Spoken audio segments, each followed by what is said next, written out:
Se me permite, a senhora está bem? Tô. Na verdade não tô, mas é uma longa história.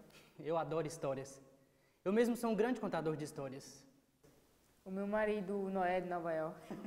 O que está construindo a arca? É, esse mesmo. Adoro essa história. Noé e a arca.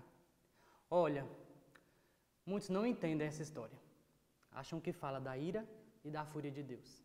Adoram ver Deus zangado. Então, essa história fala sobre o quê? Acho que fala sobre o amor. Sobre acreditarmos uns nos outros. Sabiam que os animais chegavam em pares? É, lado a lado.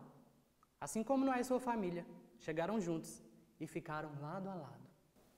O meu marido disse que Deus ordenou que a fizesse. Como é que eu lido com isso? Eu vejo como uma oportunidade. Deixa eu te fazer umas perguntas. Se alguém reza a Deus e pede paciência, acha que Deus dará a ele paciência?